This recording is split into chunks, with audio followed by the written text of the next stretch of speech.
Ba-da-da-da-ba-da-ba. GetScene.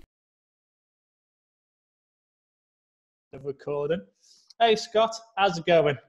Yeah, good. Thanks. Firstly, thanks for having me on. Good that you've got a brew. So yeah, we're going. Do you know what? I'm going well. It's strange times, isn't it? I'm not going to use any of those words that have been overkilled at the minute. That I'm sure you heard a lot. But yeah, The strange buzzwords times. constantly going through. You know, been a bit blessed and cursed. Obviously, lockdown's in place, so we can only get out for an hour. But you know, luckily, I've got a bit of a back garden, and this was a lot whiter last week. So by using my garden, I've been getting a bit of a tan, and it helps with the kids. I've got 2 boys as well, Dave. So being able to get them out and How they doing with it all? Do you know what? It's amazing, isn't it, how resilient kids are? You know, they just live in the moment, don't they? So kids have been absolutely fine. They need structure, as we all probably do. So putting a bit of structure in place for them's been well worth it. But do you know what? Listen, they do better than us, don't they? Oh yeah, definitely. My niece and nephew, they've been loving it. Like nothing's changed. It's still been cool. Garden with the weather, I suppose that definitely helps. Just playing out in the garden with this type of weather. But like their school has actually been great. Can't remember the actual school name, but their teachers phone them up every other day just to see how they're doing. And it's like, oh wow, it's like that is actually pretty cool. So yeah, I was going to say, like, I love your logo, your embrace. You got the AR background, the fill, which is pretty cool. Oh, you lose fingers though. Look, yeah. 2 times you can disappear. But you know what? It's one of those, isn't it? You know, we're all adjusting, aren't we, to how we utilize the technology and everything that we've got. You know, it's just trying to think of different ways. I've been on that many Zoom calls, and my house isn't as funky as yours. I've got just a plain wall behind me. So being able to put a bit of the business names on there and the emotional intelligence stuff on there is it makes complete sense. It's a bit helpful. Yeah, so like basically the kind of background and where I want to go with a couple of these video blogs isn't really to, promote my company, although, got the Scenegraph logo there, but it's more just to get out and see what everyone else is doing and plus communicate. So that's one thing I completely miss, especially like the human interaction or even just walking over to the shop just to get a, so Tesco's meal deal together.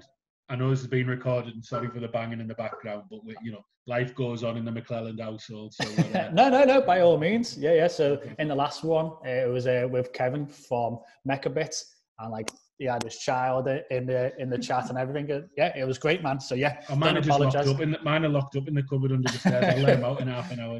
Just playing Harry Potter. No, there you go. Go back in and play Harry Potter. Yeah. So I think the other piece is.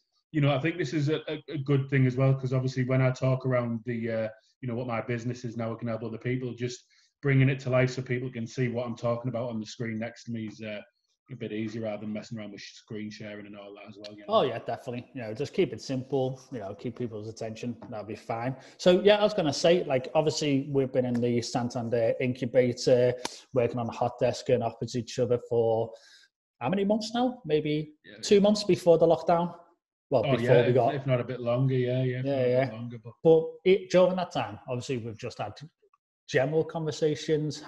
How's the family doing stuff at the weekend? A couple of days here and there, but we haven't really drilled into what exactly that you do. I know we've kind of done it on a very high level point of view, but that's what I kind of wanted to chat about, especially with emotional intelligence. How do you approach stuff? And with working, just been turned on its head. When I'm working with my interns, it's quite hard to communicate, exactly what I want them to do, because I can't just draw something out. The whole process of communicating just takes either a hell of a lot longer, or it can be a lot shorter, but everything gets missed. Yeah. Because like an email, it doesn't take long to write an email or WhatsApp message, but everyone's ideas and visions are completely different. So yeah, I was just kind of thinking it might be good just to chat to you about, see what your viewpoint is on all of this. Yeah, cool. So it's a little bit different to the other businesses that are in the hub. I deal in development of people. I work with, small, medium businesses, business owners to large corporate organizations and work with them on building their leadership and their business capability through emotional intelligence. So a lot of people have heard of IQ, right? So, you know, a lot of people go, you think you've got high IQ, which is your ability to you know, learn, you know, use computers, you know, think about how you write, your use of language, which is excellent, and will get a lot of people to a certain point. But your IQ set, Dave, from when you get to about 17. Your IQ is pretty much your IQ. Oh no, that's terrible for me. Not necessarily though, not necessarily, because the other side of what people work on is their EQ, or emotional intelligence, EI, and that is their ability to have self-awareness, understand. So if you can see here, you've got self-perception, so that's all about your awareness, your self-regard, so how you think about yourself, what your plan is for you, how do you motivate yourself, your self-expression, so how do you express those emotions. So again, if you think about it now, right, when people go through stress or times of big change, how we express that emotion differs. So you'll have some people who go out there and will be very vocal with it. You can read it on their face, you know, if something's upsetting them or annoying them. And we can still see that through Zoom. Or which is sometimes a good thing, or sometimes not. Especially when people don't think they're being recorded. And and alternatively, if your emotional intelligence is and its emotional expression is quite low, then you'll bottle that up. You won't let it out. So you don't want it to be too high, because you don't want people reading everything and you being in tears or shouting at people all the time. And you don't want to bottle it all up. Then you look at interpersonal. So again, how you think, how you build relationships, which is vital in work. So again, you were talking around your communication with the interns. How do you build those relationships through a different media really now? So it's not always face to face. You know, and again, talking about the language you use in emails, the language that you use in texts, all of those things bring to life. Social responsibility, which is massive right now. So you doing this shows that you've got social responsibility, right? Because not a lot of people right now would be absolutely forgiven, and it's not a bad thing to just start thinking about themselves, being very internal. Oh my God, business is going, it's horrific, it's horrible out there. What can I do? It's about me. Whereas if you have social responsibility, there is a lot of people out there like yourself and others who are thinking, how can I help other people? What can I do in 5-10 minutes that'll help other people? Which is real good emotional awareness of how you can support other people. Another great example of this is every Thursday at 8 o'clock, right? Clapping the NHS, which again is growing and growing. So something good that's going to come of this is people's social responsibility, more people thinking about those key workers, other people, now they can help other people. I'll quickly move on. Then you've got decision making, which again, really important, Dave, especially for people now if we're talking businesses. So again, you've got a small business. A couple of areas in here is impulse control, right? So a lot of us in business world now will be screaming, we've got to react, we've got to do something now. Pull the trigger, let's just go. It's the end of the world, we've got to change something, we've got to do something. If we don't, well, actually it's about having good balance with your impulse control. So your emotions will be up here, and if your emotions heighten, your impulse control can go for it, right? It can come down, and you can make some decisions that might feel right now, but in the future might not be the best. So it's about thinking about the reality of it. So again, reality testing.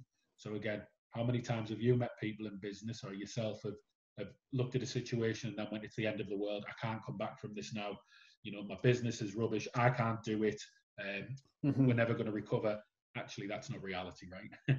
Reality is wherever we are in the moment. So looking at the facts and really thinking about, actually, let's look at it. So if we're thinking about in business, just made a couple of things to think about here, right? In business, it may be that actually there's going to be some real opportunities come off the back of this, especially for tech. A lot of organizations will be now looking at their tech setups and how they can utilize tech even more. Definitely. Business. You can definitely see that with Microsoft, you know, with Teams. They kind of came out a little bit slow, you know, kind of with old technology. But now since, you know, remote desktop, remote working, and Zoom is being like the number one, everyone else is just going, oh no, like we're kind of being left behind. You know, Google is teaming up with Apple. I know they're helping with the whole COVID situation. You see these new collaborations for the greater good, but also Google are getting rid of their old Google Meets and integrating it with other technologies to combat Zoom or to kind of go up against them. The whole, video sharing, conferencing, and yeah, it's kind of throughout the craziness, there will be some unsettling and new technologies coming out of this. You see it all the time. So yeah. And it's about thinking about how can we utilize our business offering to support what's coming next. So, and again, when you look on stress management, a lot of things that you think about your stress management is, you know, people just go right, deep breathing or, you know, meditate or whatever, which is all really fantastic, and having those interventions and techniques is great, but it's just thinking about how flexible we can be within our businesses. So again, we know after the health crisis is going to be a financial crisis, right? We know that because the economy's been frozen. Yeah. But luckily, and again, coming back to reality, just one for all everyone to think about is we're not where we were with 2008 financial crisis, right? So then the economy was on the floor. Now the economy isn't on the floor. It was in a good place or a relatively good place. And the government have actually frozen the economy as such. So it will rebound. You know, last week, the US stock market had its biggest growth since 2009. Yeah. Right? Week before it was on the floor, everyone was worried we will come back from it. So really think about that in an optimism and reality testing point of view, and being flexible with our businesses. How can we offer now and support our clients and our target market with what we already offer, but maybe he's looking at it through a slightly different lens? Oh yeah, and definitely. being optimistic with it, Dave. You know, it's really easy, isn't it, to just go, it's the end of the world, nothing's going to do that, I may as well fold my business right now because I haven't got any clients, I've got no pipeline left. Well, actually, let's start reframing and look at how can we come from. That's what I'm doing. You know, look at my message. How can I help? I know that when we all go back into businesses, especially if you've got staff, one of the challenges is when you're under stress is you react, your emotional expression. You put more stress on people. You forget about people's feelings because you've got to hit your targets. Yeah. People are already feeling vulnerable because of the time off, because of the situation. If we don't get that right, then absence will spike, turnover of staff will spike, and costs will go up, and productivity will reduce. Can't have any of that. We need to really think positively about how we reframe and support our staff. And if, like yourself, we're sole business owners, how do we check ourselves every day and making sure that we're in the right frame of mind, we're being realistic, and we're not being pessimistic.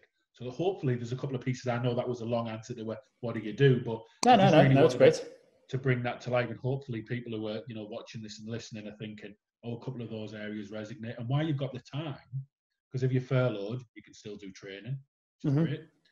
If you're like us, or well, like me, and businesses fell off for the moment, and we're looking for things to do, don't just think about, if you think about your self-awareness, don't just think about what comes easy to develop. Don't just think about, okay, how can I look at learning something more in tech? Think outside the box. Think about actually what skills, personal skills, will I need when we come through this? And emotional intelligence is vital for everybody. So, you know, you don't have to come to me. You can go online, you can look at different areas, you can read some books about emotional intelligence. Where I come into it is I coach people through it. I do online assessments, and I do assessments and help people put a plan in place for improving their emotional intelligence and help them grow themselves in their business, really. Well, I think what you just said there about, you know, guiding people to online resources kind of states how, well, emotionally intelligent you are, because you're saying, oh, you know, don't just come to me for everything. You know, you're not just selling everything. Go find it out, see for yourself, and then come back for me for the whole coaching side of it all. And I think that's just like, as you said, let's help people. And that's all I kind of want to do with these like video blogs, is like just get out there, have a chat. So, and it's fairly simple to do that. You know, it only takes half an hour, 20 minutes, if that. Grab a cup of coffee, catch up with a friend, job done. So you said then about keeping optimistic. Obviously, this time a lot of people will naturally not feel optimistic because, as you said, clients may fall off. And from our point of view, because I'm always an open book, we've had quite a few projects basically being put on hold indefinitely. So we don't really know what's happening, but we can't put pressure on our client and say, oh, do you want to do that project? Do you want to do that project? Because they're most probably feeling completely overwhelmed. So what we've been doing is basically just saying, do you need any help with anything? Don't worry about prices for now. What can we just help with? So we've been doing this with our accountants, you know, saying, thanks for all the great advice on all like the furloughing or the government updates. What can we do just to help you out? You know, a bit of web development, media, social media, graphics, or anything. and just not worry about, it's only going to take a bit of time. And at this minute, everyone's got a lot of time. So you might as well just swap it for a bit of good. So from your point of view, what would you say to people, or how would people stay optimistic? What are like some of the traits that you need to start either rewiring? Would that be a good phrase to say, to rewire your head to stay optimistic? If you want to chat a bit more about that. Put my teeth in. Rewiring or reframing, two different terms you can use for the same thing. So basically, it's about, firstly, right, accept that you're going to worry. So don't fear it. Accept it in the moment. It's natural. We all worry. It's fine. If you try and dampen that down, it'll fester and it'll become worse and worse and worse. So first tip is just accept that worry in the moment. Then you make a choice. You let that worry go, or you allow it to grow. So let it go or allow it to grow. That's your choice you've got, okay? That quite rhymes as well, right? So let it go or let it grow. If you let it go, the next thing to do is look at what's within your power, all right? So what can you do? Your clients putting you on hold indefinitely is totally out of your power. You have no say in that. You can offer solutions to them that might help them move forward, like is what you're doing or other people might do. But only look at what's within your power. That's all you can worry about. Yeah. So then how can you come back, and this is where you rewire or reframe and say, okay, what can I now offer to keep those clients, one, keep a relationship with them for the future, because they will come back to you. They will at some point. And two, how will you want to be remembered from this? So again, if you've got the social responsibility, how will you be remembered by your clients? Were you someone who just went quiet or was quite rude? Because again, our impulse control is low when we're stressed. So when they cancel on us, we lose a little bit of that control and we fire back an email, or we say something that might not help that relationship in the future. Or you come back, you understand, you empathize with them. Remember empathy, putting yourself in other people's shoes. Empathize with their situation and then offer a solution that's within your control. And the final bit, Dave, is don't try and be overly optimistic.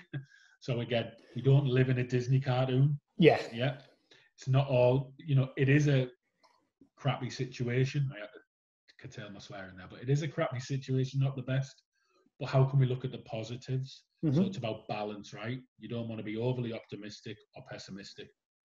Accept the reality. It's not the best. What can we do to make the best of that situation? So hopefully a couple of little tips there that people can do. And I'll just quickly go over them. Let it go, let the worry go, or let it grow, your choice, but accept it. Look at the reality of it, reach out to your clients and empathize, and look at ways of supporting differently now. And if you can't support, they will remember that you offered it. Yeah. I think that's just the thing, isn't it? Just offer a helping hand, and people, I don't really see clients as clients. I know this may seem very cheesy, but if you start thinking about clients as being more friends and everyone just offers work together, it kind of makes sense. Or now help each other out, because there's been loads of web developers that I've helped out, and even just offering a hand in just some kind of emotional support of just, hey, my business is a little going a little bit crap. How's yours? Are you in the same boat? And it's the whole kind of, we are in the same boat together. Let's try and do something to maybe get out of it. I want to say business is fully crap, but when you're losing potential clients or losing future work, it's we do have to pivot, or we have to kind of either step back, not make other purchases, and then actually demonstrate that we can, get through this. And I think, this is a trying time for everyone, but it's also a kind of, as you said, it's a time for change, because a lot of things are changing very fast. And I think what the government are doing, the amount of billions that they're pumping in, there are a few little gaps. And I think we, as in my company, fit in that gap of the weird 5%. So it's quite a stressful time, but we also live in a country where, it's great for support with families. I've always been on the impression of I'd never be homeless, because there's always family and friends that I could stay with, because that's just the kind of communities that I live in. Obviously, that's not the same for everyone, but there's always kind of offer of support from somewhere left, right, and center. So I've never really felt that as stress. I more feel stress from the point of view of not letting anyone down, if that makes sense. So it does indeed, yeah. So when we interpersonal relationships, empathy, over empathizing. Oh yeah, you definitely have to empathize and just, step in their shoes. If someone comes in a bit angry, just ask them. So one thing that I've always hated, especially in like other jobs, is when a manager would just come past, like, how's it going? And just walk off. And it's like, just spend 2 seconds and go, how's it going? Cool. Are you okay? And that second okay, people always try and open up or just say a little bit more as actually, I've got a problem with this, got a problem with that. And it doesn't take long, does it? An extra 15 seconds, if that, and you just find so much more about general people or what did they get up into the weekend, or they stressed or something. Don't ask the question if you don't want an answer. Yeah. That's what I used to always say. I say that to leaders all the time now. And the other piece on that bit is, in another good one to do, probably not now, but in the future, when someone goes, you okay? Because that's just a language pattern. You okay? Just go, no, I'm not. No, I'm not. What I want to do, look, see you later and run off, right? Only because, and that's being a bit funny with playing with what we do as humans, is we ask a question, but we're not really wanting the answer. Yeah. And if it does make us feel uncomfortable, then we'll move away from it. So you're right. I think it's about only ask that question if you want to listen. And you don't always have to have advice. Sometimes, like you said there, just listening and going, yeah, crap, I get it. No, yeah, it's crap. I think just think about those things. I think that's an amazing thing to say. I've never really realized that. It's like, even though it's so obvious, like if you don't want the answer, don't ask the question. But then there's like the whole kind of the British hello mentality of walking through the hallways and stuff. But no, that's very cool. So once we was in the incubator chatting, you said that you've got a qualification and you're one of the only couple within the UK that has this qualification. Can you remind me what that was? Yeah, so external to businesses. Yeah, so as you can see here, the model that I use is it's called the EQI model, and it's called EQI 2.0. So basically, when you go online and you type in emotional intelligence, you'll see lots of 2-second emotional intelligence quizzes or whatever. And yeah, they're not really based on anything. There's no numbers behind them. There's no science behind them. It's basically somebody who knows a bit about the model and can throw something out. Yeah. So sometimes that can cause, it's not a bad thing to be a little bit more self-aware, but it can cause issues. Now, the EQI 2.0 model is the world's only scientifically validated emotional intelligence assessment. So basically, it's been going since the 1990s, 1997, and then it became EQI 2.0 in 2011. Awesome. And it's used all over the world.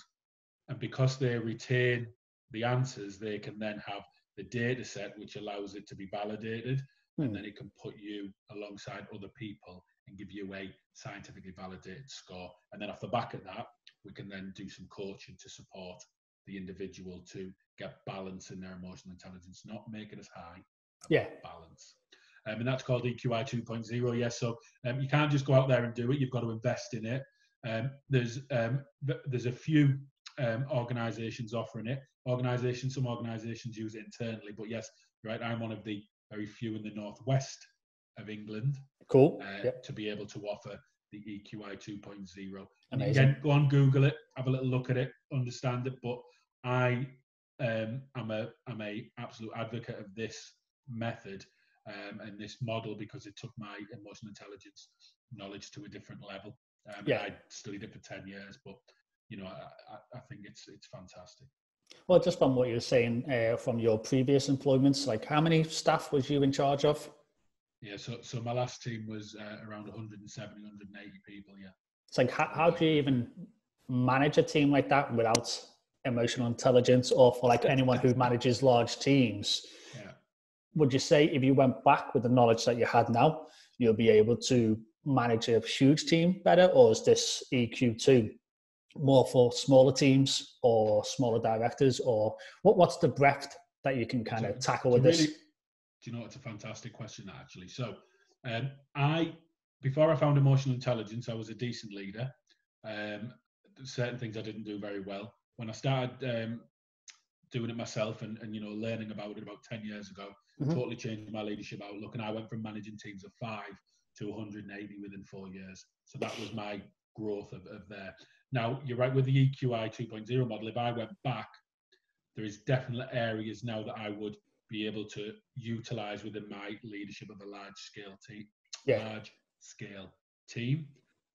There's no size to it. It's just about understanding yourself and how the impact you have on others. So I'll give you an example, right, if you allow me to. So one of the pieces that because I've obviously done the assessment myself, right, and I'm in this book. So I've got high self-awareness, which is good.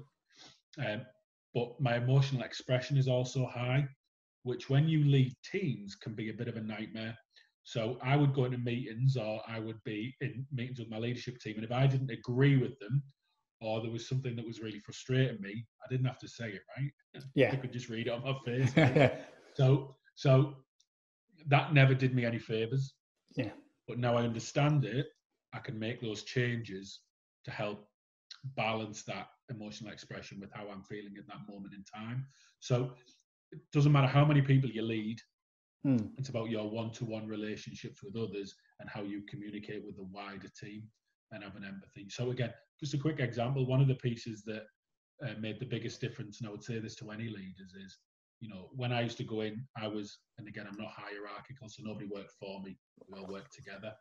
But I was there, in my department, I was the leader, so I was 3 removed from the front line, right? Yeah. But I sat with the frontline colleagues, and every morning when I went in, I said good morning to everyone who was in work that day. And then I would, at lunchtime, I would say morning to the people who came in later. And then when I left, I would say goodbye to everybody and thank them for what they'd done that day. Huge. Yeah. That meant so much to people because there was an emotional connection there, rather than, oh my God, the boss is coming, he's the boss, you know. Yeah. And a trap a lot of leaders fall into, whether they manage 1 people, 2 people, or, you know, large scale teams, is that they become all about the grade and the hierarchy, and forget about, actually, we won't be successful if it's for everybody in the team. So how do we relate to everybody in the team? Yeah, definitely. Even when you're managing just leading 1 person, or if you've got an intern, by actually being interested, to come back to my point I said to you earlier, and asking them how they are, but really caring about how they are, you know, yeah, makes a massive difference. You know, if they say they're not all right, you go, all right, nice one. Because remember, Dave, as people, it's really difficult when people tell us they're struggling. For a lot of us, we want to avoid conflict or avoid a difficult conversation. So, you know, just be careful, because if you open a can of worms, or you open the box for people and then don't allow them to talk about it, they'll lose respect for you. Oh yeah, definitely. Ask them the question and then be interested. I think that what you mentioned then about conflict is, like, I don't see conflict as always being a bad thing. And yeah, when you say, like, you know, open up a can of worms, it might be a conflict, but maybe not to us, but to them. And even just opening up is a conflict to them, the internal conflict. And I always, like, yeah, I don't like to shy away from any awkward conversations, even though some people may find it a little bit too awkward, but nothing should be off the table, especially if it's going to be for the greater good or getting out there, if that makes sense. So from this emotional intelligence, and even just saying thank you to, you know, your frontline staff. I remember in my old job, there was one boss. He'd just come over once a week or random times, even just after an email. It's like, oh, thanks for sending that email. You've helped me out. And that weirdly made me stay in the job a lot longer than what I should have been in that job for, just for my own emotional well-being, should I say. But it does go a long way. Like, it keeps you on board for the next couple of weeks, not just like a couple of hours or a couple of days. It's like you would go home and go, oh, I've actually done something today. I've made a difference in someone else's life, if not just a number on the books. And I think that's the biggest part of, like, I don't know, for a manager having emotional intelligence, or someone, maybe not a manager, but, you know, a colleague. You know, so like, I'm working with the interns. Technically, I'm their manager, but I don't really like to, you know, act too managery in a normal sense of the word, because they're interns. Yeah, they're here to do some work experience, but I'm also there to teach them and lead them and get them better about where they want to be. So in the interviews that I did, I said, where do you want to be in 5 years, and how can we get you there? And that was the main question for a lot of the people on the interviews. He's like, oh, I don't know, I just want to get a job and some experience, which is fine enough. But then the others is like, cool, they have a plan, they know where they want to go. Let me help you. Let me be your Yoda. And I think Donald Miller, his book was all about that. I think Story Brand can't remember the book, but it's all about you are not Luke Skywalker. Like us, like our clients are Skywalker. We are Yoda. We're guiding them about where they want to be. And like once I like realized that and understood, oh, I'm not Luke Skywalker. I am Yoda. I'm trying to help people. It's like, oh, cool. And it just turned everything around for me about pushing and like, yeah, just helping clients about where they want to go. I will get to where I want to go eventually through that as a bypass. But it just makes sense. Everyone going together, forward together. Went off on a little tangent then, but it makes sense, doesn't it? So yeah, listen. I'm a huge Star Wars fan, so I'm never gonna belittle a little Jedi analogy there. But actually, if you look at George Lucas, look at the history of the Star Wars, he used religion and Buddhism and energy way to come up with the Force and energy. So there's a lot of synergies in that anyway. Yeah. And what you talk about is absolutely right, you know. So yeah, look, I know we've probably gone over quite a bit of the time, haven't we? But hopefully I've helped you out and shared a little bit about what I'm thinking and give some tips for how we can support ourselves. And you know what, listen, at the minute, if anybody does watch this and wants just to chat, pick up the phone, give us a call, you know, and I'm more than happy to chat through with anything and you know, share any of my thoughts or.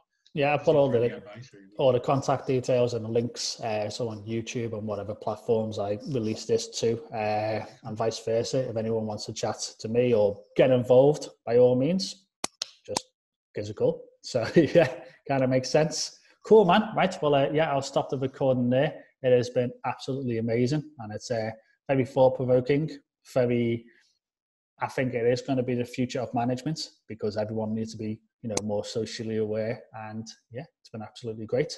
Hopefully we'll actually catch up and have a beer together soon instead of a virtual Zoom beer. So, but like at 11 o'clock or 11:30 in the morning, it's a bit too early for beers. It's 5 o'clock somewhere, dude. Definitely. Awesome, man. Thank you very much for that. And I shall see you around. See you later, dude. See you later. Bye. I was going to say, Scott, can I just interrupt? I've just stupidly realised while I'm recording that my mug is one of those novelty horrible joke ones that just says, I just took a sip and I was like, oh, I can't have this in the video. So I'm going to stop recording. And then if we can just do that intro again. Sorry, man. Just give me 2 seconds. I'll swap the cup. This is one for the outtakes. 2 secs.